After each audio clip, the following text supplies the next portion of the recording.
तो जैसे कि हम पहले ही बोले हुए थे कि हम हड़प्पा सभ्यता को 3 सेक्शन में पढ़ेंगे। तो चूंकि सेक्शन ए कंप्लीट हो चुका है और हमें अब स्टार्ट करना है सेक्शन बी। तो चलिए स्टार्ट करते हैं। इसमें हमें पढ़ना क्या है, तो इसमें हड़प्पा सभ्यता के जो प्रमुख स्थल है उसके बारे में हमें अध्ययन करना है। तो इस क्रम में देखा जाए तो सबसे पहले देखिए हड़प्पा है, मोहनजोदड़ो है, चोहंदरो है, कोडदीजी है, लोथल है, धौलावीरा है, कालीबंगा है, बनावली है, राखी गढ़ी है। इन सब के बारे में हम लोग डिस्कस करेंगे और यहाँ पे क्या क्या पाया गया उनके बारे में। तो सबसे इस क्रम में सबसे पहले हम लोग देखते हैं हड़प्पा सभ्यता के बारे में। तो हड़प्पा सभ्यता की बात करें तो सबसे पहले हमको पता है कि इस सभ्यता के विषय में जानकारी दी थी चार्ल्स मैसन ने। कब दिया था? 1826 में। कब? तो नैरेटिव ऑफ जर्नी नामक अपने पुस्तक में दिया था। नेक्स्ट बात करते हैं कि हड़प्पा सभ्यता जो है, हड़प्पा है, हड़प्पा सभ्यता का दूसरा सबसे बड़ा ये स्थल है। तो सबसे बड़ा कौन सा है? तो सबसे बड़ा है मोहनजोदड़ो। नेक्स्ट बात करते हैं कि ये रावी नदी के तट पे स्थित है। कौन से तट पे? तो बाएं तट पे। ये भी बहुत बार एग्जाम में पूछा गया कौन से तट पे स्थित है, तो बाएं तट पे स्थित है। नेक्स्ट बात करते हैं कि यह जो है पाकिस्तान के पंजाब प्रांत के मोंटगोमरी जिले में स्थित है। और मोंटगोमरी का वर्तमान नाम क्या है? तो साहिवाल इसका वर्तमान नाम है। और आजकल ये दोनों में से कोई पूछ देता है। बात अगर इस पे करते हैं उत्खननकर्ता के बारे में, तो उत्खननकर्ता के बारे में बात करें तो हमने पहले ही हम इस बारे में चर्चा कर चुके हैं कि हड़प्पा के विषय में सबसे पहले अगर उत्खननकर्ता की बात आती है तो उत्खननकर्ता के क्रम में सबसे पहला जो व्यक्ति होता है जिसका नाम सबसे पहले लिया जाता है वो कौन है? तो दयाराम साहनी है, जिन्होंने जॉन मार्शल के नेतृत्व में निर्देशन में ये क्या किया था? उत्खनन कार्य किया था। और मोहनजोदड़ो को किए थे राखालदास बनर्जी 1922 में। तो चूंकि अभी हम हड़प्पा के बारे में पढ़ रहे हैं तो हड़प्पा के विषय में ही डिटेल करेंगे। तो उत्खननकर्ता की बात किया जाए 1921 में सबसे पहले राखालदास दयाराम साहनी ने इसकी की मतलब क्या उत्खनन किया हुआ था। फिर 1923 में नियमित उत्खनन इसका प्रारंभ हुआ। फिर 1926 में माधव स्वरूप वत्स के द्वारा इसका उत्खनन किया गया। फिर 1946 में मार्टिमर व्हीलर के द्वारा इसका उस उत्खनन किया गया। अब बात करते हैं कि हड़प्पा सभ्यता के विषय में। तो हड़प्पा सभ्यता के विषय में देखिएगा कह रहा है कि हड़प्पा को अर्ध औद्योगिक नगर भी कहा जाता है की संज्ञा दी गई। तो किसके द्वारा? तो स्टुअर्ट पिगट के द्वारा ये संज्ञा दी गई है। फिर बोल रहा है कि हड़प्पा और मोहनजोदड़ो को सिंधु सभ्यता का संयुक्त राजधानी भी कहा गया है। ये जुड़वा राजधानी किसके द्वारा? तो स्टुअर्ट पिगट के द्वारा। Most most important. अब कह रहा है कि हड़प्पा सभ्यता का लगभग सभी मतलब क्या, अच्छा यहाँ पे कह रहा है कि लगभग सभी हड़प्पा सभ्यता का जो स्थल है दो भागों में बटा हुआ है। एक पश्चिमी भाग, एक पूर्वी भाग। ठीक है। तो अगर पश्चिमी भाग, या इसको कभी कभी पश्चिमी टीला या पूर्वी टीला भी कहा जाता है। देखिएगा मोहनजोदारो मूवी में ऋतिक रोशन जो जब हीरोइन से उसको प्यार हो जाता है और वो हीरोइन से मिलने के लिए जाता है तो वो क्या बोलता है कि मुझे ऊपरी नगर में जाना है। ठीक है। तो ऊपरी नगर का मतलब यहाँ पे कौन होता है? ये वाला। ठीक है। आपका जो ऊपरी नगर है ये जो अधिक ऊंचाई पे रहता है ये वाला हो गया। ठीक है। तो ये इसी नगर में जाता है। तो जाहिर सी बात है इसमें हम लोग क्या देखते हैं कि यहाँ पे प्रशासक लोग रहते हैं, बड़े बड़े लोग रहते हैं। और निचली नगर में कौन रहता है? तो छोटे मोटे जो किसान मजदूर ये लोग होते हैं। ठीक। तो क्या कह रहा है कि जो पश्चिमी टीला था वो पश्चिमी टीला अपेक्षाकृत आकार में छोटा था लेकिन अधिक ऊंचाई पे था। और पूर्वी टीला क्या था कि अपेक्षाकृत आकार में बड़ा था, क्योंकि जब ज्यादा लोग रहेंगे और गरीब वहां पे होंगे तो संख्या उनकी ज्यादा होगी, तो बहुत आकार में बहुत बड़े क्षेत्र में रहना पड़ेगा उनको। इसको कभी कभी निचला टीला भी कहा जाता था। और निचला टीला भी कहा भी मूवी में ही कहा गया इसको कई बार। और ये ऊंचाई में क्या होता है? कम होता है इसके अपेक्षा। ठीक है। फिर देखते हैं कि ये जो है कि इसको ना चारों तरफ से ये दुर्ग से घिरा हुआ रहता है और ये दुर्ग से घिरा नहीं रहता है। कह रहा है कि दुर्ग के अंदर मुख्यतः निम्न लोगों के रहने के साथ साथ मतलब निम्न जो लोग हैं निम्नलिखित लोगों के रहने के साथ अन्य संस्था भी मौजूद थी। जैसे कि इसमें कौन कौन से रहते थे? शासक प्रशासक लोग, पुरोहित और प्रशासनिक एवं सार्वजनिक भवन हुआ करता था, जैसे अन्नागार इस टाइप के। और इसमें कौन रहते थे? तो इसमें लोग सामान्य लोग रहते थे, जैसे कि व्यापारी हो गया, सामान्य नागरिक हो गया, या श्रमिक हो गया, ये सारे के सारे। हड़प्पा सभ्यता की अगर बात करते करें कि सभी अस्त्रों से अन्नगार प्राप्त हुए हैं पश्चिमी टीला में। और एकमात्र हड़प्पा ऐसा स्थल है जिसके अन्नगार कहाँ पे मिले हैं? पूर्वी टीला में। तो ये एक अलग तरह का अपवाद है जो कि हड़प्पा से संबंधित है। नेक्स्ट बात करते हैं कि हड़प्पा स्थल के विषय में। तो कह रहा है कि पश्चिमी टीला, ठीक है, इसको दुर्ग टीला के नाम से भी जाना जाता है। और कह रहा है कि मार्टिमर विलर ने इसे क्या कहा था? दुर्ग टीला ने के रूप में ना मतलब संज्ञा दी थी। अगर पूर्वी टीला की बात करें तो इसे निचला टीला या निचला शहर भी कहा जाता था, और इसे एफ टीले के नाम से भी जाना जाता था। और इस एफ टीले पे क्या होता था, अन्नागार होता था, श्रमिक आवास यानी कि बैरक होता था, चबूतरा होता था, अनाज रखने का और कूटने का ये मतलब काम में आता था। और जो ये मॉर्टिमर व्हीलर के द्वारा इसको दुर्ग टीला जो नाम दिया गया, इसको माउंट एबी के नाम से भी जाना जाता है। और ये आकार में कैसा था, तो चतुर्भुज आकार का ये हुआ करता था। देखिए इस आकार का हुआ करता था ये। ठीक है। अब मान लीजिए कि इसको उत्तर दक्षिण दिशा में अगर बात की जाए, हड़प्पा सभ्यता को बांटा जाए तो उत्तर दक्षिण दिशा, तो इसका कुल एरिया कितना था, तो लगभग लगभग 150 हेक्टेयर इस एरिया में ये फैला हुआ था। 150 वर्ग हेक्टेयर में ये फैला हुआ था। अब इसका जो दक्षिणी क्षेत्र, यहाँ से कब्रिस्तान की प्राप्ति हुई है, जिसको क्या नाम दिया गया है? तो समाधि R37 इसको नाम दिया गया है। अब नेक्स्ट बात करते हैं, कह रहे हैं कि यह समाधि जिस ताबूत में रखा गया है वह देवदार की लकड़ी से बना हुआ है। Most important. नेक्स्ट बोला कि 1934 में हड़प्पा नगर क्षेत्र में एक अन्य समाधि मिली थी, जिसे समाधि एच के नाम से भी जाना जाता है। क्या है? एच होगा, समाधि एच। ठीक है। हालांकि इसका संबंध सिंधु घाटी सभ्यता से के बाद का से है। ये लगभग कुषाण के काल से संबंधित है। ठीक है, इस बात को ध्यान में रखिएगा। तो कभी कभी जब पूछता है कि कब्रिस्तान का साक्ष्य मिला और कब्रिस्तान का नाम ये समाधि मतलब एच भी दे देता, तो समाधि एच नहीं होगा, क्या होगा? समाधि R37 होगा। इस बात को ध्यान में रखना है। अब हड़प्पा सभ्यता जो है, हड़प्पा जो स्थल है, उससे क्या क्या साक्ष्य मिला उसके बारे में हम लोग देख लेते हैं। करें कि यहाँ से तांबे से निर्मित इक्का गाड़ी का साक्ष्य मिला है, शंख का बना हुआ बैल का साक्ष्य मिला है, कांस का दर्पण मिला है यानी कि शीशा का मिला है। फिर सांप को दबाए हुए जो गरुड़ का चित्र यहाँ पे मतलब का मिला है। फिर हिरण का पीछा करता हुआ एक कुत्ते की कांस्य मूर्ति के साक्ष्य मिले हैं। टेराकोटा की मूर्ति मिली है, यानी कि मिट्टी के पके हुई मिट्टी को टेराकोटा कहते हैं, उसकी मूर्तियां मिली है बहुत सारी। शिव की आकृति के साक्ष्य यहाँ से मिले हैं। मोहरों पर खरगोश का चित्रण मिला है, मछुआरे का चित्र मिला है। फिर मुद्रा मिला है, और उस मुद्रा पे जो जैसे कि सिक्के के कितने होते हैं पृष्ठ? 2 पृष्ठ होते हैं। तो प्रथम पृष्ठ पे क्या है कि स्त्री के गर्भ से निकलते हुए एक पेड़ को दिखाया गया है। तो इसमें स्त्री को क्या नाम दिया गया है, उसकी संज्ञा क्या दी गई? तो उर्वरता की देवी की संज्ञा इसको दी गई है। जैसे कि हम जानते हैं कि हड़प्पा सभ्यता में जो समाज थी वो कैसी थी, वो मातृसात्मक समाज थी, तो उसमें महिलाओं की इंपॉर्टेंस ज्यादा हुआ करता था और महिलाओं की पूजा होती थी। जैसे कि मोहनजोदड़ो मूवी में क्या दिखाया गया है कि सिंधु माता की पूजा होती है, और सिंधु माता जो एक सिंगा वो जो जाता जो होता है ना जानवर, उसी पे वो घूमती है। तो ये सारी की सारी बातों से पता चलता है कि हो ना हो उस समय समाज क्या था, मातृसात्मक था। नेक्स्ट अगर बात करें तो कह रहा है कि हाथ में जो सेकंड पृष्ठ पे गया, तो हाथ में हंसिया लिए हुए पुरुष के समक्ष महिलाओं के द्वारा भिन्ति मुद्रा में बैठने का साक्ष्य मिला है। तो ये दूसरे पृष्ठ पे इस तरह का अंकन किया गया है, और ये साक्ष्य कहाँ से मिला है? तो हड़प्पा से मिला है। अब कह रहे हैं कि हड़प्पा में 12 जो अन्न कोठार यानी कि अन्न को रखने के जो कोठार होता है उसके साक्ष्य मिले हैं। नेक्स्ट बोला कि अन्न कोठार के दक्षिणी भाग में 2 कतारों में स्थित चबूतरों के भी साक्ष्य मिले हैं, जिनकी संख्या लगभग कितनी है? 18 है।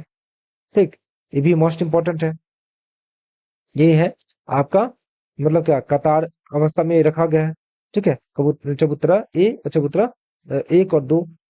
अब नेक्स्ट बोला कि हड़प्पा में मोहनजोदड़ो के विपरीत पुरुष की जो मूर्तियां हैं, नारी की मूर्तियों की अपेक्षा क्या है, अधिक मूल्य है। तो ये एक अपवाद है, एक नोट पॉइंट है, तो इसको नोट पॉइंट में ही आप लोग कर सकते हैं। नेक्स्ट बोला है कि अगर सर्वाधिक की बात करें तो पुरुष मूर्तियां हड़प्पा में मिली है। अच्छा, इसमें मैंने ग्राफिक मैंने कर दिया।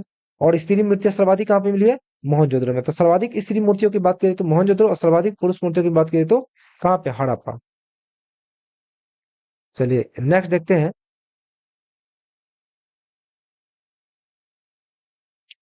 नेक्स्ट है मोहनजोदड़ो। तो मोहनजोदड़ो के बारे में हम लोग थोड़ा सा देख लेते हैं कि मोहनजोदड़ो का क्या क्या कॉन्सेप्ट है, क्या क्या इसमें बेसिक चीज है। तो मोहनजोदड़ो का खोज जैसे कि हमने पहले ही चर्चा की थी, 1922 में राखाल दास बनर्जी के द्वारा किया गया था। किसके? जॉन मार्शल के निर्देशन में। और वर्तमान में इसका लोकेशन कहते हैं पाकिस्तान के सिंध प्रांत के लड़काना जिले में स्थित है। और कौन सी नदी के तट? सिंधु नदी के दाहिने तट पे। और याद रखिएगा हड़प्पा का कौन सी नदी के तट पे? रावी नदी के तट पे था। नेक्स्ट है कि हड़प्पा सभ्यता के क्षेत्रफल के दृष्टिकोण से ये सबसे बड़ा स्थल है, यानी कि दूसरा सबसे बड़ा था हड़प्पा, और हड़प्पा सभ्यता का सबसे बड़ा क्षेत्र कौन है? वो है मोहनजोदड़ो, जिसका एरिया कितना है? लगभग 250 हेक्टेयर एरिया में ये, वर्ग हेक्टेयर मतलब क्या, एरिया में ये फैला हुआ था। इसकी जनसंख्या लगभग कितनी थी? 35,000 थी, जो उस कालखंड में सर्वाधिक थी। अब बात करते हैं कि यह जो है प्राचीनतम नगर है। तो हम लोग इससे पहले भी बहुत बार पढ़ चुके हैं कि भारत में प्राचीनतम सभ्यता जो नगरीय होती वो हड़प्पा सभ्यता, प्राचीनतम नगर जो नगरीय था वो मोहनजोदड़ो था। इसका अर्थ क्या होता है? इसका अर्थ होता है मृतकों का या प्रेतों का टीला। बहुत बहुत ज्यादा मोस्ट इंपोर्टेंट, बहुत बार पूछा गया है। इसके अन्य नाम भी जो है, जैसे कि सिंधु का बाग इसे कहा जाता है, और सिंधु का नखलिस्तान भी इसको कहा जाता है। इस बात को ध्यान रखना है। फिर कह रहा है कि मोहनजोदड़ो जो है कि सबसे बड़ी इमारत क्या है? तो सबसे बड़ी इमारत क्या है? तो अन्नागार, जिसमें क्या रखा जाता था? अन्न रखा जाता था। और ये बहुत सारे एग्जाम में पूछे जाते हैं कि सबसे बड़ी इमारत क्या थी। ध्यान रखिएगा, सबसे बड़ी इमारत। आगे चल के हम और चीजों को पढ़ेंगे। अगर सार्वजनिक इमारत कहा दिया जाए तो फिर उसका आंसर दूसरा हो जाएगा। तो देखिए, कह रहा है कि मोहनजोदड़ो की सबसे बड़ी प्रमुख सार्वजनिक स्थल कौन सी है, या भवन कौन सा है? तो है विशाल स्नानागार। ठीक। तो ये दोनों को ध्यान में रखना। अब कह रहा है कि हड़प्पा सभ्यता का एकमात्र स्थल जहां पे कि प्रत्येक घरों में क्या मिला है? कुआं मिला है। वो कौन सा है? मोहनजोदड़ो। तो ये जो भी मोस्ट इंपॉर्टेंट था वो तो मैंने ऊपर कंक्लूड कर दिया। अब इसमें और भी जो एग्जाम के पॉइंट ऑफ व्यू से काफी मोस्ट इंपॉर्टेंट है, उसको हम लोग करके एक एक करके देखने का कोशिश करते हैं। तो चलिए, सबसे पहले कहते हैं कि मोहनजोदड़ो भी कितने भागों में बटा हुआ था? दो भागों में, एक था पूर्वी टीला और एक था, मतलब एक था पश्चिमी टीला, एक था पूर्वी टीला। तो जो पूर्वी टीला था उसे पश्चिमी टीला था उसको स्तूप टीला कहते थे, और पूर्वी टीले को क्या निम्न टीला, मतलब क्या निम्न क्षेत्रों में बटा हुआ था। तो कौन कौन सा क्षेत्र था? तो पहले सबसे पहले देखते हैं कि हड़प्पा सभ्यता का जो स्तूप टीला था, कह रहा है कि मोहनजोदड़ो के पश्चिमी टीले को स्तूप टीला भी कहा जाता है, क्योंकि यहाँ इस टीले पे कुषाण काल का एक स्तूप भी प्राप्त हुआ है। अब नेक्स्ट बात करते हैं कि पूर्वी टीले को निम्न क्षेत्रों में कौन कौन सा एचआर क्षेत्र, और कह रहा है कि यहाँ से कांस्य की मूर्ति, नर्तकी की, यानी कि ये एक नारी की जो मूर्ति मिली है, जो डांस या नृत्य अवस्था में है, उसकी मूर्ति कहाँ से मिली है? तो आपके कहाँ से? तो मोहनजोदड़ो के कौन से क्षेत्र से? एच आर क्षेत्र से इसकी प्राप्ति हुई है। और इसको कौन सी विधि के द्वारा बनाया गया? तो इसको द्रव्य मोम विधि के द्वारा बनाया, लास्ट वैक्स मेथड के द्वारा, यानी कि तांबे को गला करके और एक सांचे में ढाल दिया नहीं होता, डाल दिया जाता है, और वो ठंडा होने के बाद वो मूर्ति बन जाता है। तो उसी विधि को बोलते हैं द्रव्य मोम विधि, और इसी विधि के द्वारा ये कांसी की जो नर्तकी है की मूर्ति को बनाया गया है। फिर इस क्षेत्र में वी क्षेत्र और डी के क्षेत्र है। अगर हम बात करें पश्चिमी क्षेत्र कहते हैं, इसमें एक और जो अन्य चीजें पाए गए वो स्नानागार है, अन्नागार है, राजभवन है, राज सभा भवन है, और पुरोहित आवास है। ये सारे के सारे क्षेत्र वहां पे पाए गए हैं। नेक्स्ट बात करते हैं मोहनजोदड़ो से जो प्राप्त साक्ष्य है, उसमें कौन? तो प्रत्येक घरों में कुआं, मोस्ट मोस्ट इंपोर्टेंट है। यानी कि मोहनजोदड़ो के प्रत्येक घरों में कुआं के साक्ष्य पाए गए हैं। फिर सूती कपड़ा का साक्ष्य मिला है। फिर घोड़े के दांत का साक्ष्य मिला है। ठीक है, अच्छा देखिएगा, घोड़े का दांत का अगर साक्ष्य मिले तो मोहनजोदड़ो, अगर घोड़े के हाथी के दांत की बात की जाए तो लोथल। इस बात को याद रखिएगा। करे कि भेड़ एवं हाथी के संयुक्त मूर्ति के साक्ष्य मिले हैं। करे कि एक ही मूर्ति में दोनों के आधा आधा भाग को या शरीर को दिखाया गया है, और ये कहाँ से मिले हैं? मोहनजोदड़ो से। करे कि अभिलेख युक्त सर्वाधिक मोहरों के साक्ष्य यहीं से मिले हैं। कुओं से प्राप्त नर कंकाल के साक्ष्य यहीं से मिले हैं।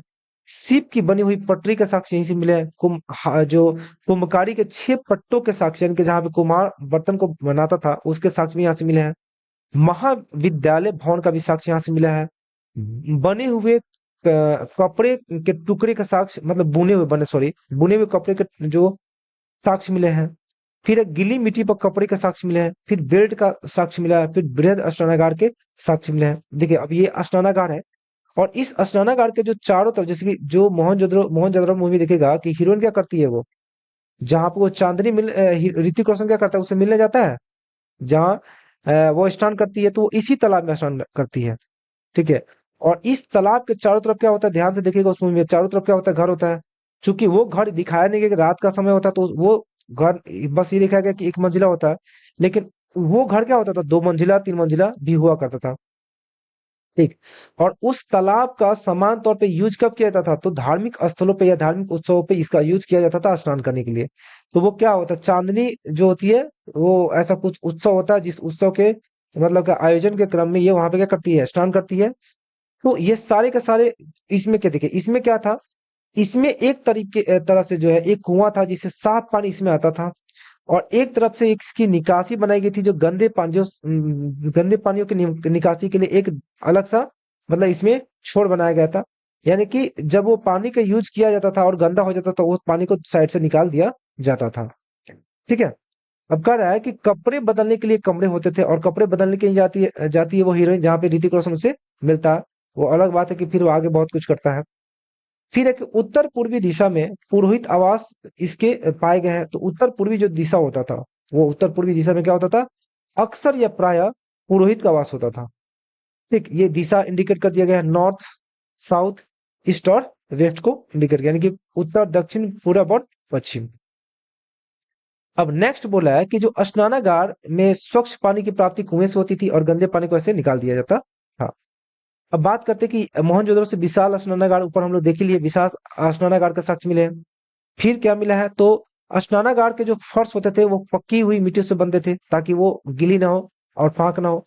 फिर कह रहे कि स्नानागार को जल रोधी बनाने के लिए बिटुमिनस और डाबर का इस्तेमाल किया जाता था। ठीक है। बिटुमिनस मतलब वही डाबर जो नहीं होता है कि कंक्रीट वगैरह के प्रयोग से उसको जाम कर दिया जाता था ताकि वहां पे क्या कीचड़ ना हो। तथा फर्श एवं दीवारों को जल रोधी बनाने के लिए गारे और जिप्सम के लेप को मिलाकर के उसका प्रयोग किया जाता था। ठीक है।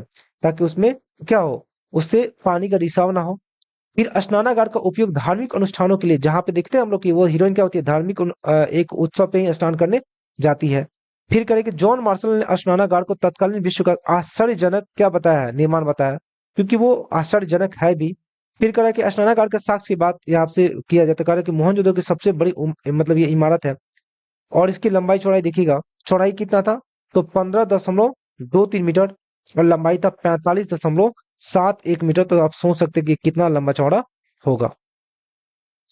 नेक्स्ट बात करते हैं कि क्या कह रहा है कि ऐसा ही एक स्नानागार का अवशेष मेसोपोटामिया या मिस्र के से भी प्राप्त हुआ, जो कि एक नोट पॉइंट है, मतलब इसी तरह का स्नानागार मिला है।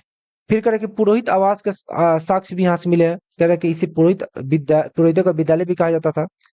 पुरोहित आवास कार्य के आवास स्नानागार के उत्तर पूर्वी दिशा में हुआ करता था। जो पुरोहित हुआ करते थे वो स्नानागार के जो देखे हम लोग उत्तर पूर्वी क्षेत्र, मतलब के क्षेत्र में उनका भवन हुआ करता था। नेक्स्ट बोल रहा है कि सभा भवन के साक्ष्य मिले हैं। कह रहा है कि यह दुर्ग के कहाँ पर होता था, तो पश्चिमी टीला के दक्षिणी भाग में ये स्थित होता था, और ये वर्गाकार एक भवन होता था। अब कह रहा है कि इसको वर्तमान में विधानसभा हॉल से भी इसकी तुलना की जाती है। अब नेक्स्ट बोलता है, कह रहा है कि मोहनजोदड़ो से किसी भी कब्रिस्तान के साक्ष्य नहीं मिले हैं। काफी मोस्ट इंपॉर्टेंट ये तथ्य है, इसको ध्यान में रखेगा। फिर कह रहा है कि दाढ़ी वाले साधु और पुजारी का जो पाषाण निर्मित यानी कि पत्थरों से निर्मित जो मूर्ति मिली है, वो कहाँ से मिली है, वो यहीं से मिली है, जिसपे वो उसका क्या है, तो फ्रेंच कट में वो दाढ़ी लिखा हुआ है, क्योंकि वहां पे मूंछ नहीं है। कह रहा है कि मुद्रा पर अंकित पशुपतिनाथ की मूर्ति भी यहीं से मिली है। कहाँ से, तो आपके मोहन जो मतलब का मोहनजोदड़ो से। फिर कह रहा है कि इस जो पशुपतिनाथ की जो मूर्ति है, इस पशुपतिनाथ की मूर्ति को अगर हम ध्यान से देखें, तो इस तरह के इस चित्र में शिव पद्मासन मुद्रा में बैठे हैं, और इस मुद्रा में जो बैठे हैं, तो बात है कि फिर इसकी खोज किसने की, तो अनरेस्ट मैके यानी कि ए मैके के द्वारा खोज किया गया, और जॉन मार्शल के द्वारा इसको क्या, तो शिव का आदि रूप कहा गया। किसके द्वारा, जॉन मार्शल के द्वारा। अब बात ये करते हैं कि भैया इस जो मुद्रा पे इस पशुपतिनाथ की जो मतलब क्या आकृति मिली है, अब उसमें कौन कौन से जानवर और किस अवस्था में बैठे हैं। तो इसके बाएं जो है दो पशु हैं, शिव जी के बाएं दो पशु हैं, कौन कौन से, एक भैंसा और एक गेंडा। पैर के नीचे दो हिरन है। ठीक है। और फिर दाएं में दो पशु है, एक है हाथी और एक है बाघ है। कुल मिला के कितने हैं, तो दो, चार, दो, छह है। और ये पशु में देखिएगा बाघ है यहाँ पे, और अक्सर ये ऑप्शन में फंसाने के लिए क्या करता है, हाँ शेर दे देता है, तो हम लोग अक्सर कंफ्यूज हो जाते हैं, तो इस बात को ध्यान में रखिएगा। चलिए नेक्स्ट हम लोग बात करते हैं कि जो पशुपतिनाथ की जो चित्र मिली है, उसमें देखिएगा कुल कितने पशु हैं, तो कुल 6 पशु हैं। अब प्रकार की कितने, क्योंकि 5 होंगे, क्योंकि 2 प्रकार तो क्या है, हिरन ही है। ठीक है ना। अब करें कि पशुपति नाथ के सिंह में कौन सा पशु का चित्र है, तो क्या है, गाय है, घोड़ा है, शेर है, और नॉन ऑफ दीज है। ठीक है। तो कौन से पशु का चित्र है, तो घोड़ा है तो भाई नहीं है, गाय है तो नहीं है, तो शेर है तो नहीं है, क्योंकि शेर की जगह पर क्या है, बाघ है, तो आंसर क्या होगा, नॉन ऑफ दीज। नेक्स्ट बोला कि पशुपतिनाथ के दाएं भैंसा था या गेड़ा। अच्छा, इसमें कोई नहीं, ये क्वेश्चन ऐसे बोला गया था तो उसको लिख लिया है कोई। लिख दिया गया ऐसे ही। अब कह रहे कि इस मोहर में एक त्रिमुखी पुरुष के को एक चौकी पर पद्मासन मुद्रा में बैठे हुए दिखाया गया है, जिसकी खोज ए मैके के द्वारा, वो ऊपर वाला ही बात है जो सारे के सारे हम लोग सेंटेंस में करने की कोशिश कर रहे हैं। पर फिर कह रहा है कि एक मनके पर 3 बंदरों की आकृति का साक्ष्य प्राप्त हुए हैं। फिर तांबे के तलवार का साक्ष्य यहाँ से हुआ है। फिर एक मोहर पर नाव की आकृति के साक्ष्य भी यहाँ से मिले हैं। तो ये उस कालखंड के काफी मोस्ट इंपॉर्टेंट कहते थे। अब हम लोग आते हैं चहुंद्रों की तरफ। जो चहुंद्रों की खोज है, अगर बात की जाए तो दो व्यक्तियों में इसकी महत्वपूर्ण भूमिका है। तो 1931 से 34 के बीच में उसको उत्खनन करता था एनजी मजुमदार, और 1935 में इसकी खोज की बागडोर लिए थे अनरेस्ट मैके। तो इसमें दोनों आएगा। फिर कह रहा है कि मोहन जो इसके लोकेशन की बात करिए कहाँ पे, तो ये मोहनजोदड़ो से 130 किलोमीटर दक्षिण में सिंध प्रांत में सिंधु नदी के बाएं तट पे अवस्थित है। Most important. फिर कह रहा है कि हड़प्पा सभ्यता के दो यहाँ पे हड़प्पा सभ्यता के कितने चरण है, 2 चरण मिले हैं। कौन कौन सा था, प्राक हड़प्पाई चरण और पूर्ण विकसित हड़प्पाई चरण के साक्ष्य मिले हैं। जो प्राक हड़प्पाई जो है अगर बात किया जाए तो प्राक हड़प्पाई में यहाँ पे झूकर एवं झागर संस्कृति के भी साक्ष्य मिले हैं। जो कि इसका संबंध क्या था, तो हड़प्पा सभ्यता से पहले की संस्कृति से इसका था, और उस संस्कृति को नाम यही दिया गया था। फिर बात करते हैं कि चहुंद्रो को एक औद्योगिक केंद्र के रूप में भी माना गया है, क्योंकि यहाँ पे मनके बनाने की फैक्ट्री के साक्ष्य मिले हैं। तो मोस्ट इंपॉर्टेंट है। अब बात करते हैं कि नोट पॉइंट में करें कि चहुंद्रो एकमात्र ऐसा स्थल है जहां वर्गाकार मतलब ईंट के साक्ष्य मिले हैं। मोस्ट इंपॉर्टेंट, वर्गाकार। फिर कह रहा है कि मिट्टी के पकी हुई पाइप नुमा नालियों के साक्ष्य भी मिले हैं। ये ऐसा जो साक्ष्य पहली बार यहीं पे मिला है। फिर कह रहे हैं कि यहाँ दुर्ग या किले जो है में बंदी के साक्ष्य नहीं मिले हैं, यानी कि वहां पे किले को ना क्या उसको घेरा नहीं गया है, इस तरह के साक्ष्य वहां पे नहीं मिले हैं। नेक्स्ट बात करते हैं कि अगर साक्ष्य बात करें इसमें, तो साक्ष्य में कौन कौन सा था कि एक ईंट पर बिल्ली का पीछा करते हुए कुत्ता का साक्ष्य मिला है। ठीक है, जो पैर मतलब नहीं होता, कुत्ता भागता है तो इस तरह का निशान नहीं लग जाता है, तो एक ईंट पे हो सकता है कि वो ईंट कच्चा हो, और जब ईंट को कच्चा हो और अंततः उसको जब पका दिया गया हो तो फिर उसमें जो मिला होगा ईंटा, तो उसे पता चल जाता होगा। फिर अलंकृत हाथी के मूर्ति का साक्ष्य मिला है। फिर कह रहा है कि श्रृंगार संबंधित वस्तुओं का साक्ष्य कहाँ से मिले हैं, यहीं से मिला है, जैसे कि लिपस्टिक वगैरह। कह रहा है कि 4 पहियों वाले गाड़ी के साक्ष्य भी यहीं से मिले हैं। फिर कह रहा है कि तांबे के 2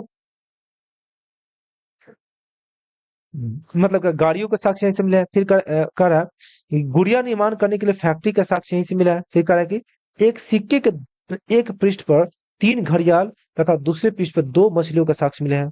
फिर कह रहा है लोथल की बात करते, कह रहा है कि ये कहाँ पे है, तो अहमदाबाद गुजरात में है। और ये कौन सी नदी के तट पे, तो ये लोथल है भोगवा नदी के तट पे है। ठीक है, इसकी खोज किसके द्वारा की गई थी, एस आर रॉय के द्वारा की गई थी। अब कह रहा है कि लोथल को विश्व का प्राचीनतम बंदरगाह या पोर्ट भी कहा जाता है, क्योंकि ये पोर्ट था। अच्छा, पोर्ट को जो है गोदीवाड़ा भी कहते हैं, डॉकयार्ड भी कहते हैं। तो अगर अक्सर पूछा जाता है कि हड़प्पा सभ्यता का डॉकयार्ड कौन था, तो ये लोथल था। मोस्ट इंपॉर्टेंट है। नेक्स्ट बात करते हैं कि इसे लघु हड़प्पा या लघु मोहनजोदड़ो भी कहते हैं। कह रहे हैं कि लोथल हड़प्पा सभ्यता का एक मात्र ऐसा स्थल है जिसकी खिड़कियां और दरवाजे अक्सर सड़कों पे खुला करते थे, बल्कि अन्य की खिड़कियां और दरवाजे कहाँ पर होती थी, बंद गलियों में। यानी कि अगर ये मेन सड़क है तो मेन सड़क में ना होकर के जो बंद गली होता था ना, उन बंद गलियों में सड़क के मतलब घरों के खिड़की और दरवाजे खुला करते थे। शायद हो सकता है कि सुरक्षा के दृष्टिकोण से ऐसा ये बनाया गया हो, कुछ भी हो सकता है। अब नेक्स्ट बात करते हैं कि यहाँ पे साक्ष्य में, तो साक्ष्य में क्या क्या मिले हैं, तो कह रहे हैं कि लोथल से एकीकृत नगर के साक्ष्य मिले हैं। यानी कि नगर को जो होना है कि 2 भागों में जो अक्सर बांटा गया है, एक उत्तरी मतलब एक ऊपरी जो उच्च टीला है और एक निचला टीला है। ठीक है, एक पूर्वी और पश्चिमी। तो इसको ना एक ही नगर में मतलब वर्गीकृत किया गया, एक ही नगर में इसको सबको बसाया गया, सभी लोगों को। हो सकता है कि एक व्यापारिक केंद्र हो, पोर्ट हो, तो यहाँ पे लोग आते जाते हो, सबको आता, तो उसमें ये डिसाइड कर पाना कि कौन मतलब क्या गरीब है कौन अमीर है, तो इस तरह का हो सकता है कि वहां पे इस तरह से विभाजन नहीं किया गया हो। फिर है कि अग्नि वेदिका के यानी कि जो अग्नि कुंड होता है उसके साक्ष्य मिले हैं। फिर कह रहा है कि घोड़े की मृण मूर्ति यानी कि मिट्टी की मूर्ति के साक्ष्य मिले हैं। फिर गोरिल्ला युद्ध यानी कि का छुप छुप के युद्ध करने का साक्ष्य मिला है, बहुत सारे नरकंकाल मिले, इससे पता चलता है। फिर हाथी दांत से बने स्केल के साक्ष्य मिले हैं, मोस्ट इंपॉर्टेंट। फिर कह रहा है कि चालाक लोमड़ी के साक्ष्य मिले हैं, जहां पे एक लोमड़ी क्या करती है, जब भूखी रहती है और देखती है कौवे के चोंच में रोटी है, तो फिर वो क्या करती है, जैसे कि हम लोग आमतौर पे चालाक लोमड़ी का क्या देखते हैं कि लोमड़ी कहती है कौवे को, तू तो कौवा मामा आप तो बहुत अच्छा गाते हो। अब वो कौवा क्या करता है कि झूठ मूठ का वो एकदम इतना प्रसन्न हो जाता है, मतलब चने के झाड़ पे चढ़ जाता है कि वो भूल जाता है कि भैया उसके चोंच में रोटी है, और वो जैसे गाने के लिए मुंह खोलता है वो रोटी नीचे गिर जाता है, वो रोटी कौन खा जाती है, लोमड़ी खा जाती है। तो इससे संबंधित जो साक्ष्य आपके यहाँ पे प्राप्त हुए हैं। फिर क्या है कि मिट्टी के बने हुए शतरंज के मोहरों का साक्ष्य मिला है। फिर कह रहा है कि बर्तन पर चावल का साक्ष्य मिला है। फिर कह रहा है कि तांबे के कुत्ते का साक्ष्य मिला है। फिर है कि 3 युग्मित समाधियों के साक्ष्य मिले हैं। फिर कह रहा है कि सूती वस्त्र के साक्ष्य यहाँ से मिले हुए हैं। अगला हमारा जो है वो अगला है आपका कौन सा, तो काली मंगा। अब काली मंगा का जो अगर अर्थ निकाले तो इसका अर्थ होता है काली चूड़िया। और ये लोकेशन की बात करते हैं, गंगानगर जिला राजस्थान में स्थित है। कौन सी नदी के, तो घग्गर नदी के तट पे है। और बात करें किसी खोज की, तो 1951 इसमें अमलानंद घोष के द्वारा इसकी खोज की गई थी। अगर बात करते कि मतलब उत्खनन करता या खुदाई करने वाले, तो उनमें कौन थे, बीबी लाल थे और बीके हापर थे। फिर कह रहा है कि ईंटों का इस्तेमाल यहाँ पे किस चीज के लिए किया गया, तो भवनों के निर्माण में। तो भवनों के निर्माण जो ईंट का यूज किया गया वो सामान्यतः कच्चे ईंटों का किया गया भवन के निर्माण में। केवल पक्के ईंटों का जो निर्माण किया गया है वो आपके कुओं के और स्नानागार के निर्माण में यहाँ पे किया गया। इस बात को बहुत ध्यान देने की जरूरत है। चलिए आगे देखते हैं। कह रहे हैं कि नोट पॉइंट में अगर देखा जाए, तो नोट पॉइंट में देखिएगा क्या क्या होता था। नोट पॉइंट में अगर बात करें, तो नोट पॉइंट में कह रहा है कि यहाँ पे जल निकासी प्रणाली का अभाव है। यहाँ पे यानी कि जल को के लिए होता है ना कि नाले बनाना, ये सारी की चीजें यहाँ पे अभाव दिखता है। फिर कह रहा है कि लकड़ियों से निर्मित यहाँ पे पाइप का इस्तेमाल किया जाता था। ठीक है, हो सकता था कि यहाँ पे पानी की कमी हो, और पानी के बचाव या संरक्षण के दृष्टिकोण से पाइप का यूज किया जाता था। आज भी हम लोग वही करते हैं कि पानी का आवश्यकता से अधिक खर्च ना हो, बिना मतलब का खर्च ना हो, इसलिए हम लोग पाइप लगा देते हैं। जहां पानी पहुंचना जरूरी होता है वहीं पानी पहुंच पाता है। तो इसका एक ये भी रीजन हो सकता है। ठीक है, अगर हम साक्ष्य की बात करें, तो यहाँ पे कौन कौन सा साक्ष्य मिला है, तो साक्ष्य में अगर सार्वजनिक नालियों के साक्ष्य का अभाव मिला है। फिर जोते हुए खेत के साक्ष्य मिले, बहुत बार क्वेश्चन गया है, क्वेश्चन मतलब ये क्वेश्चन पूछा गया है। फिर बोला कि हल के का भी प्रमाण मिला है। फिर बोला कि भूकंप आने का प्राचीनतम साक्ष्य कहाँ से मिला है, यहीं से मिला है। फिर ऊंट की हड्डी के साक्ष्य यहीं से मिले हैं। फिर कह रहे कि अलंकृत ईंट के साक्ष्य भी यहीं से मिले हैं। फिर कह रहे कि अंडाकार कब्र के साक्ष्य भी यहीं से मिले हैं। फिर बोला कि शल्य चिकित्सा का प्राचीनतम साक्ष्य यहीं से मिला है। फिर कह रहे कि 2 फसलों को एक साथ बोए जाने का साक्ष्य भी यहीं से मिला है। फिर कह रहे कि युगल समाधि का साक्ष्य भी यहीं से मिला है। अगर बात करता हूँ युगल समाधि का, तो युगल समाधि से संबंधित साक्ष्य अगर देखा जाए, तो अगर कहा जाए कि एक युगल समाधि का साक्ष्य मिला है तो कालीबंगा के, और 3 युगल समाधि के साक्ष्य मिले तो लोथल से। तो इस बात को ध्यान रखना है। फिर साक्ष्यों में देखा जाए तो अग्निकोण के साक्ष्य में मिला है। सड़कों को मतलब पक्की बनाने का प्रमाण भी यहाँ से मिलते हैं। फिर करें कि शव को अंत्येष्टि हेतु 3 विधियां यहाँ पे प्रयोग किए जाते थे। एक था पूर्ण समाधिकरण, फिर एक आंशिक समाधिकरण, एक दाह संस्करण था। जैसे कि देखिएगा मोहनजोदड़ो मुहिम में क्या किया जाता है कि जब वो गुंडा का जो मतलब क्या जो नहीं होता है कि माहम ऐसे कुछ कुछ होता है गुंडे का नाम, तो उसका जब बेटा डेथ करता है तो बेटे को उसकी मम्मी क्या बोलती है कि पानी में इसको क्या किया जाए, फेंक दिया जाए, ताकि मछलियां इसको खा करके वो अपना पेट भर ले। तो उसमें होता था क्या था कि शरीर को किसी मतलब क्या वो एकदम ऊपरी किसी टीला पर रख दिया जाता था खुले में, उसको चिड़िया वगैरह खा करके अपना जीवन भरण पोषण कर लेते थे। तो इसमें एक होता था पूर्ण समाधि करने, इनके समाधि बना देना। फिर दाह संस्करण, उनको अंतिम रूप से मतलब का जो होता है, जो वर्तमान भी हमको में भी देखने को मिलता है, जहाँ पे लोगों को अंतिम रूप से मतलब क्या उनको जला दिया जाता है, ताकि उनका जो शरीर है वो पंच तत्वों में मिल जाए। फिर हम लोग बात करते हैं बनावली में। तो बनावली में देखिएगा, बनावली का हम एक एक करके चीजों को देखेंगे। तो बनावली में देखिएगा कह रहा है कि ये कहाँ पे है लोकेटेड, तो ये है हरियाणा के मतलब हिसार जिले में। किस नदी के तट पे, तो सरस्वती नदी के तट पे है। ये खोज किसने की, तो आर एस बिष्ट ने कब 1974 में खोज किया था। पर कि हड़प्पा के 3 सांस्कृतिक अवस्थाओं के साक्ष्य यहाँ से मिले हैं। मोस्ट मोस्ट इंपॉर्टेंट, प्राक हड़प्पाई, पूर्ण विकसित और उत्तर हड़प्पाई। इस बात को ध्यान देने की जरूरत है। और मैं पहले ही बता चुका हूँ कि प्राक हड़प्पाई, पूर्ण विकसित हड़प्पाई और आपके उत्तर हड़प्पाई का मतलब क्या होता है। अब देखिए नोट पॉइंट क्या है, तो कह रहे कि यहाँ पे नोट पॉइंट मतलब होता है एनबी, मतलब होता है नोट पॉइंट। कह रहे कि जल निकास प्रणाली का अभाव यहाँ पे देखा गया है। इससे समृद्ध लोगों का नगर भी कहा गया है। नेक्स्ट है कि यहाँ के सड़कों को नगरों, यहाँ के जो सड़क नगरों को जो है तारांकित रूप में भागों में विभाजित करते थे। समान तौर पे मोहनजोदड़ो के जो सड़क होते कहाँ पे, तो समकोण पर काटते थे। लेकिन यहाँ पे तारांकित यानी कि इस आकार के सड़क हुआ करते थे, इस तरीके से बनाया गया था, जो लगता था कि एक तारे का, एक सितार का, एक स्टार का निर्माण यहाँ के सड़कें किया करती थी। तो तारांकित भागों में यहाँ के सड़कों के द्वारा नगरों को काटा जाता था। और ये विशेष कहाँ था, तो ये केवल बनावली में देखने को मिलता है। फिर कह रहा है कि इसमें देखिएगा कि जो प्राक हड़प्पा में नगर नियोजन का अभाव था, नगर नियोजन का अभाव था, और इसमें नगर नियोजन का बहुत अच्छा से हुआ था। फिर नगर नियोजन का अंतिम वाला में अभाव देखने को मिला। अब अगर नगर नियोजन की बात करें तो इसमें ये भी दो भाग में बटा था। ये था पश्चिमी टीला और ये पूर्वी टीला, जो हम लोग पहले देख चुके हैं। तो कह रहे कि सेंधोकालीन स्थल बनावली में दुर्ग और निचला शहर अलग अलग ना होकर एक ही प्राचीर से घिरा हुआ था, ऐसे युक्त बनाए गए। हालांकि दुर्ग अलग तरीके से किलेबंदी की गई थी। जैसे कि मान लीजिए कि ये दुर्ग है, तो पहले का एक पश्चिमी दुर्ग था और एक पूर्वी दुर्ग था। लेकिन इसमें जो है आपके बनावली में क्या किया गया है, बनावली में पूरे कोना यानी कि ये जो छोटा वाला था, एके में सबको बना दिया गया। ठीक है, निचला और उपला ऊपरा दोनों के दोनों शहरों को एके में बना दिया गया, एकीकृत कर दिया गया।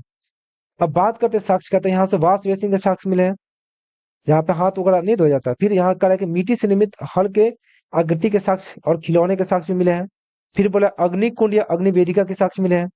फिर बोला कि बढ़िया किस्म के जौ एवं सरसों के साक्ष्य मिले हैं। फिर कह रहा है कि मातृदेवी की लघु मृण मूर्तियां के साक्ष्य भी मिले हैं। आगे हम लोग देखते हैं, आगे है धौलावीरा। तो धौलावीरा के बारे में भी हम लोग पढ़ लेते हैं। तो कह रहा है कि धौलावीरा का अर्थ देखा जाए तो धौला का मतलब होता है सफेद और वीरा का मतलब होता है कुआं।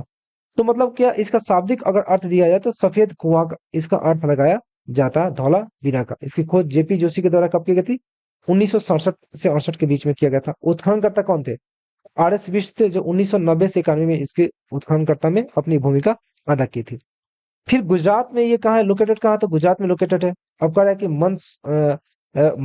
मनसर एवं मनहर नदियों के बीच ये क्या अवस्थित है। अगर बोला जाए कि दोआब क्षेत्र में तो कौन से दो नदियां, तो मनसर और मनहर नदी के बीच में ये स्थित है। फिर अगर हम बात करें तो अगर हम देखते हैं कि इसका आकार कैसा था, तो इसका जो आकार था वो आयताकार था। कैसा था, आयताकार। फिर बात करते हैं कि क्षेत्रफल की दृष्टि से भारत में स्थित ये दूसरा सबसे बड़ा स्थल था। तो सबसे बड़ा कौन है, तो राखी गढ़ी है, मोस्ट इंपोर्टेंट। कह रहा है कि नोट पॉइंट में क्या है कि कह रहा है कि विद्वानों के अनुसार जो धौलावीरा सिंधु सभ्यता के सर्वाधिक सुव्यवस्थित स्थलों में से एक था, क्योंकि यहाँ की जो नगरें थी वो तीन भागों में बटी हुई थी। एक था दुर्ग नगर, दूसरा था मध्यम नगर, तीसरा था निचला क्षेत्र। जो दुर्ग नगर था वहां पे शासक वर्ग रहा करते थे, और मध्यम नगर में वो लोग रहते थे जो इनके क्या थे, रिश्तेदार थे। इसके पुरोहित, शासक एवं प्रकाशक आदि के कौन से रिश्तेदार लोग। तो अब कोई आ गया तो कौन वहीं पे रहेगा।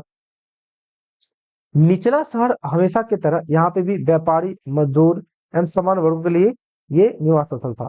अब साक्ष्य की बात करते हैं तो साक्ष्य में दिखेगा तो कह रहे कि यहाँ पे विशाल जलाशय और या जलकुंड के साक्ष्य मिले हैं। फिर कह रहे कि यहाँ पे एक स्टेडियम का साक्ष्य मिला है। कह रहे नेक्स्ट है कि यहाँ पे उन्नत जल प्रबंधन का साक्ष्य मिला है।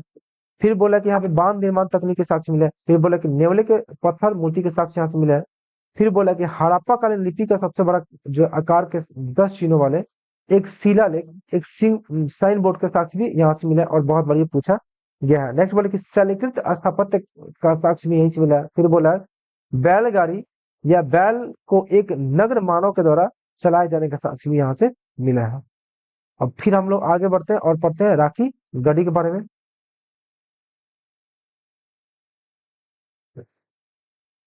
तो देखिए राखी गढ़ी की अगर बात करें तो राखी गढ़ी कहाँ है, तो ये हरियाणा में है। खोज किसने की, तो सूरज भान के द्वारा खोज किया गया था। और उत्खननकर्ता कौन थे, उत्खननकर्ता ए से संबंधित दो व्यक्ति थे, अमरिंदर नाथ थे और आचार्य भगवान देव थे। फिर अगर आगे बात करते करें कि घगर नदी के तट पे स्थित है, कौन सी नदी के, घगर नदी के तट पे स्थित है। सर कि भारत का ये सबसे बड़ा नगर है, और दूसरा सबसे बड़ा नगर कौन था जो हम लोग तुरंत अभी पढ़े हैं, क्या नाम है इसका, तो इसका नाम है आपका धौलावीरा, जो सेकंड सबसे बड़ा नगर था। और सबसे बड़ा जो हो जाएगा आपका राखीगढ़ी था। नेक्स्ट अगर हम लोग बात करें तो कह रहे हैं कि क्षेत्रफल के दृष्टिकोण से हड़प्पा सभ्यता का सबसे बड़ा स्थल देखा जाए तो सबसे बड़ा कौन था, तो मोहनजोदड़ो। उसके बाद क्या था, हाँ हड़प्पा, उसके बाद है गनेरी वाला, उसके बाद है आपका राखी गढ़ी, यानी कि चौथे स्थान पे था ये। लेकिन भारत में देखा जाए तो ये सबसे बड़ा स्थल था, हालांकि अभी बहुत सारे स्थलों की खोज की जा रही है। फिर अब यहाँ पे हम साक्ष्य देखते हैं तो कौन कौन चीज का साक्ष्य मिला, तो पहला अगर देखा जाए तो दो सांस्कृतिक अवस्थाओं के साक्ष्य मिले, कौन से, पराक हड़प्पा और विकसित हड़प्पा के मिलेगा। फिर करके ताम्र उपकरण के साक्ष्य यहाँ से मिले हैं। फिर बोला कि हड़प्पा लिपि युक्त मुद्रा के साक्ष्य यहाँ से मिले हैं, जो मोस्ट इंपॉर्टेंट है। फिर आखिरी हम लोग देखते हैं कोटदीजी, तो कोटदीजी का जो ये कहाँ पे, तो सिंध प्रांत में स्थित है। नेक्स्ट बोले कि सिंध नदी के बाएं तट पे अवस्थित है। फिर कह रहे कि उत्खनन और खोजकर्ता कौन थे, तो उत्खनन की बात करें तो 1935 में धुरिय महोदय, जिसको डी महोदय भी के द्वारा भी बात कहते हैं, उन्होंने सबसे पहले उत्खनन किया था। फिर 1955 से 57 के बीच फजल अहमद खान के द्वारा इसकी उत्खनन कार्य किए गए थे। तो दोनों पूछे जाते हैं नाम, इस बात को ध्यान रखिएगा। फिर बोला कि यहाँ पे दो सांस्कृतिक अवस्था के साक्ष्य मिले, कौन कौन भाई, तो सारे के सारे हड़प्पा से संबंधित मिलेंगे, क्योंकि लंबे काल तक ये चला था। तो पहला था प्राक हड़प्पाई, दूसरा था पूर्ण विकसित हड़प्पाई क्षेत्र। जो प्राक हड़प्पाई में मतलब किलेबंद नगरों के साक्ष्य के प्राप्त हुए हैं, वहीं कह रहा है कि पूर्ण विकसित अवस्था में जो है किलेबंद नगरों के साक्ष्य नहीं मिले हैं। तो ये मोस्ट इंपॉर्टेंट है। अब यहाँ पे अगर हम साक्ष्य की बात करते, कह रहे हैं कि ये चट ब्लेड, यानी कि पत्थरों को तोड़ के जो ब्लेड बनाया जाता था, तीक्ष्ण धारवार वाला, धार वाला, तो इसके साक्ष्य मिले हैं। फिर बोला कि सेल खड़ी से निर्मित मोहरों के साक्ष्य मिले हैं। फिर बोला कि सुरक्षा प्राचीर से के साक्ष्य मिले हैं। फिर बोला है कांसे से निर्मित चूड़ियों के साक्ष्य मिले हैं। फिर बोला है मातृ देवी के मूर्तियों के साक्ष्य मिले हैं। और इस तरह से हमारा जो सेक्शन बी भी कंप्लीट हुआ। अगर ये वीडियो आपके लिए किसी भी तरीके से प्रॉफिटेबल हो, आपको कोई मतलब इससे आपको लाभ मिलता हो, तो प्लीज वीडियो को शेयर करें, लाइक करें, और चैनल पर नए हैं तो सब्सक्राइब करें, क्योंकि अभी भी मैं देख रहा हूँ बहुत सारे ऐसे लोग हैं जो वीडियो को देख तो रहे हैं लेकिन सब्सक्राइब नहीं किए हुए हैं। लगभग 42 से 43% ऐसे लोग हैं। तो सो प्लीज आपसे रिक्वेस्ट है कि आप चैनल को सब्सक्राइब जरूर करें, शेयर करें और वीडियो को लाइक करें। Thank you for watching.